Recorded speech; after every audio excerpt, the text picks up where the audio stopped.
Welcome back to Home Inspection Nightmares with Home Inspector Trevor Drinen. Trevor, thanks so much for joining us again. Thank you for having me. I appreciate this. And we're going to get into some items, specifically what to look out for. One of the nightmares is concealed items that a lot of homeowners, they're just not going to see to the naked eye. And we'd like to get into that, whether it's, concealing drugs or dead bodies or something like that. That's nightmares. Come on. Blood running down the wall. Yeah, but on a more practical level, like what are some of the things to look out for, or can we look out for them when you're buying this beautiful fixer-upper home, for example? Yeah, I think really as we look at that, we need to break down that word concealed. Because as a home inspector, you pause, we are not there for items that are hidden and or concealed. So then how do we identify something's been concealed? And some of the worst and most heartbreaking attributes are in the nightmare aspect. Concealment turns up 6 months to a year later. Can you elaborate on that? Yeah. Oh my gosh. So let's take a look at a couple instances. First, concealment was we go into a utility area and the wall has a bunch of patches. It looks like a new paint, some lumpy patches. And then I was like, oh, looking closer, hot water heater's right there. And then as I looked at the hot water heater was a solar hot water heater, which means it's pumping water from the hot water heater up to the roof and solar panels. Now, where it caught my eye is all the piping had been removed. The pump had been removed. That means if there's no pump, water's not going to the roof, right? But we still had piping as hot and cold lines going to the wall, but without a pump, we're not going to the roof. And then I went on the roof and I realized there was 2 panels, and then there was probably mounting brackets for 50 or more panels. So the previous owners literally took their 50 solar panels off the roof? I don't know. Maybe they're embedded in the roof. I don't know what happened to those panels, but their panels were gone. So, word to the wise, you've got to inspect pretty much every aspect of the home. But if you're a home buyer and you're thinking you're purchasing a home with solar panels and all of a sudden they're missing, that's obviously a huge issue. Right. Now let's pause there too, because hot water heaters typically have 2 to 4 panels attached to it. Okay. Typically only 2. Now then if you go to PV or solar or photovoltaic, that will cover the whole grid of the house. So as we looked at that assessment, we realized there was no pump and only 2 panels. That panel's matched for the solar hot water side. But then on the mounting brackets, we had to realize too, that is shifted to the PV side, but the contract said it had full photovoltaic or PV panels. So where did the panels go? Whoa! The mystery, the ghost. We don't know. It's crazy. It's crazy what you run into as a home inspector here in Hawaii. And actually, I wanted to mention something too, and a lot of people don't know this, a lot of real estate agents don't know this, that in Hawaii, you actually don't need to be a certified home inspector to be a home inspector, isn't that? Well, that's a different kind of concealment. So the concealment on the senses of a home inspector not disclosing that. Yes, you don't have to be actually licensed or certified. You could open up a business license and say, I do home inspections. Home inspectors don't have to acquire certifications. Now, I would always say, if you're looking into home inspectors, evaluate them, ask them questions, interview them. Do you have your certificate? And they should be able to provide their certificate of their schooling, but have that match up. Do you have a proof of current insurance? I always say ask for the insurance E&O, errors and omissions, general liability, and personal injury, in case the inspector gets hurt on site, in case the inspector causes any damage, and we want to make sure they have E&O or errors and omissions coverage. So we want to make sure the inspector's not concealing anything. So there's a different attribute. Again, we're defining that word of concealment of damages, concealment of inspectors not being honest or open about those things. And I think then you come into another type of concealment where we've seen almost one of the craziest nightmares is home inspections complete. After the inspection, you guys have a final walkthrough, right? We do. Yeah. So that final walkthrough, we found items missing as in a wall or as in hot water heaters gone or appliances changed out from the time of the home inspection to the time of the final walkthrough. What do you do as an agent then? That is crazy, right? Like, what do we do, right? So that's when you have to get legal involved. And if someone's like, if you're missing, all of a sudden you're missing an electrical panel, It's like, oh my God, like where'd it go? Yeah. So you wanna try to find out like what happened in this situation and hire a third-party electrician, another professional, to come and analyze and see what could have gone wrong. So let's circle back on the items concealed, like the hot water heater gone missing. Yeah, that's concealed from not being honest. Like, hey, when I take the home, I'm gonna take my hot water heater. Can you do that? I mean, who does that? No, you can't. It's But I like my hot water heater. It's like, of all things, like someone who's like, holding their hot water near and dear. It's not that they're that expensive. Yeah. Now, of course, we'll see homeowners like just swap out a washer and dryers, for example. Now, can they do that? I mean, we go back to concealment and how we define it. And as a home inspector, I'm not legal and I'm not a part of the contract, but I've always wondered, can I take my refrigerator and put another one there? Because the contract says a refrigerator is present, but I like my refrigerator and I can buy a cheaper one. Right. Can I do that? Yeah, so the short answer is no. The homeowner, the home buyer is expecting to buy that particular fridge, right? Those particular appliances. But some sellers might think, well, what's the difference or whatever, switch them out, but no. And that could be a type of concealment, right? Of hidden motives or hidden aspects of life. So moving on those home inspection nightmares, those are the things we see. And those are the things as an inspector I ponder. How is this going to happen? How does this affect things? I think our ultimate worst concealment was one time we're in a kitchen area, finished everything, did the home inspection. The owner calls me and says, hey, Trevor, a wall is missing. So how does a wall go missing? I don't know. We pulled up the report. We have the picture of the wall, and it's a mini divided wall, so it's not a big thing. Floor was fixed, wall was fixed, counter was fixed. I mean, the fact it that was concealed, as in communication.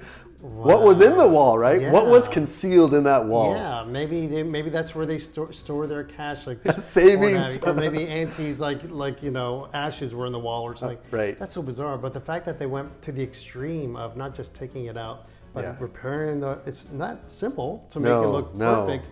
Like repairing the flooring and everything else to just have a missing wall. Yeah, having a missing wall. And it goes back to, I think, earning trust between people, and it's between agents and inspectors to clients. The client was asking me, how did you miss the wall going missing? And I just pulled up a picture and I'm like, this is why we take pictures of every room in every area. Yeah.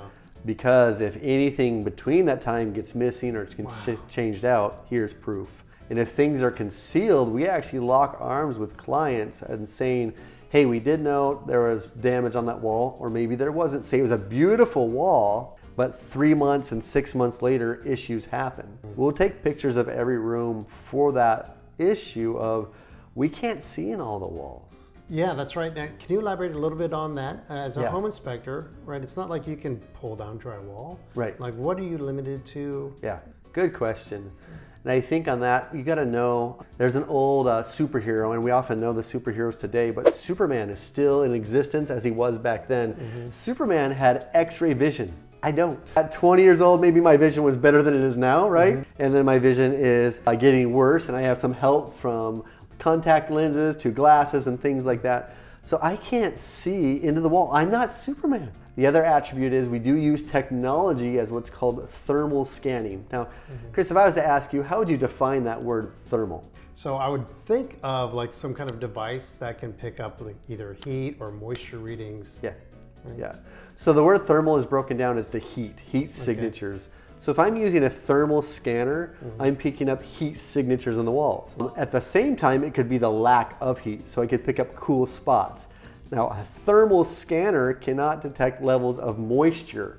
It can detect cool spots or hot spots, and then you bring a moisture meter alongside it to verify if it's moisture or if it's cool air coming in. Okay, does that make sense? So going back to what can we do as concealed items, we can't see it. Not Superman, come on. I hope we all agree there. I can't fly. If I jump off that roof, I am hitting the ground like no tomorrow. We don't want to see that. The same is true with that. As inspectors, we can't see every attribute into the walls. Now, technology does help, and it helps us catch things like missing insulation is great for thermal. Thermal can find cool spots, matching it with the moisture meters. We can find pre-existing or leaks that are minor. Yeah. But the ultimate thing is we can't cut open that drywall. We can't pull it down. I mean, we would be there at one house for months if we were pulling down all the drywall and someone else was putting it back Right. on. Well, thank goodness you have the technology to, like you're saying, to look for the thermal readings, and as well as the second aspect of the technology of looking for moisture readings for any leaks. So that's good to know for the buyer. 100%. 100%. So circling back on the things to avoid, and I know it's hard to like pinpoint different aspects of anything. There's so many things that can go wrong. From a home inspector's perspective, from a buyer's perspective. But if you could give like one piece of advice for the home buyer to avoid a nightmare scenario, if there's one piece of advice for a couple, don't go to the haunted house. I mean, don't go to the house of nightmares. Man, how do we avoid it? Now, I like the house that looks haunted. To be honest, if a house is dilapidated and it looks haunted, it's old, we know that, right? We know what we're getting. Yeah. So I think the nightmare home is the home, if we do the research on it, that 6 months ago, it was a teardown. Exactly. And today it's excellent.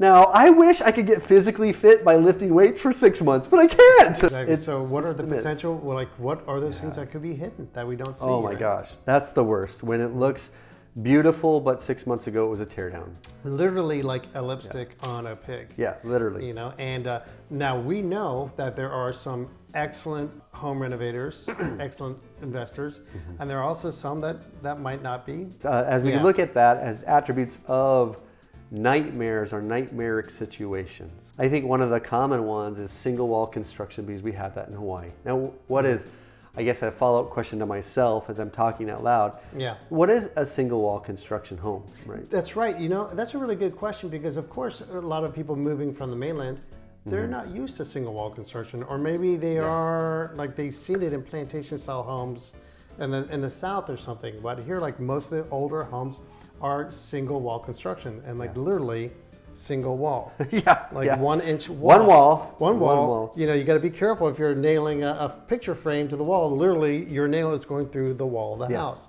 Yeah. Like, so nightmaric on that is people will take these older homes, and again, they pulled it from tear down to beautiful status. Single wall construction now has drywall on it. Well, the question is, how did they add the drywall? So if you add the drywall in properly, you could slap it on, and then you might have electrical wires between that drywall. And if you don't have airflow between the single wall construction and the drywall, you could actually have mold buildup sometimes. And then if it continues down the rabbit trail, if they added 1/2 inch or really thick drywall and other materials, does the weight distribute down to the foundation? So there's 3 attributes, and I would even add on the 4th. In single wall construction, sometimes the rooms felt smaller because they were laid out smaller, and then people will come in and modify those rooms to make them more open. Well, again, it's weight distribution down to the foundation, and sometimes those foundations haven't been beefed up to have the changes. Right. So those are the nightmares, where it's beautiful, it looks good, but those 4 attributes are commonly overlooked or commonly implemented wrong. What would you see as an inspector if you have that additional weight on the drywall? Would it be just simple hairline cracks in the foundation, or what are some? Man, and that's, I would say, a nightmare to my attribute in my field, in our community, on the senses of you won't see in it till people move stuff in. Meaning the drywall's there, it looks beautiful to be staged, you have lightweight items, but then you move in a family of 4 or a family of 2 with couches and furniture and maybe a piano. Well, with that extra weight, there's no issue until all that additional weight is added. And then literally your floor could start to bow because the wall has been removed or the wall has been added as extra weight. Now you have that furniture as extra weight, but our foundation underneath isn't supporting the weight. Wow. Or they're wrongly positioned. And that's just the tip of the iceberg of the nightmare that could happen once we start moving walls and altering walls internally, but not beefing up the foundation to support that. So I'm assuming that's why it's so important to get the permits in place when you're removing walls. Oh my gosh. Hang walls. We're not talking about just simple cosmetic repairs. Yeah. But once you start moving walls, that's once you move walls, you want an architect, in my opinion, you want a structural engineer, we want sign off We want people to be liable for the work that's done. Man, if I could move walls and just have no issues, that would be a dream. That's a euphoric, it's a fantasy. It's actually not real, it's a mirage. Yeah. But that's why we have those safety things put in place, such as building permits. Now they take long, and that's a whole nother topic. Yeah. But a nightmare is, right, walls moved and not beefed up foundation. What do you do with a home in 6 months with sagging floors because the foundation's not strong? Yeah. Absolutely crazy. Yeah. You're literally walking into a house of cards. You're walking into a nightmare. Yeah. Well, Trevor, thanks so much for joining us today on these nightmare issues, right? What could possibly go wrong in home inspections, and also not doing your due diligence here. And it's really, really important, obviously. If you have any questions on home inspections and anything to do with buying a house in general when it comes to what to look out for, feel free to reach out to Trevor and his team directly.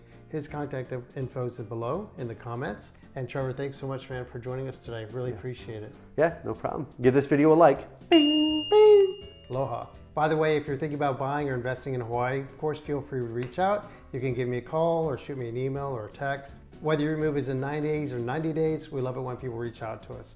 We're here to make your move as smooth and stress-free as possible. And if you found this video helpful, feel free to subscribe to our channel, hit the like button, and tap the bell for notifications.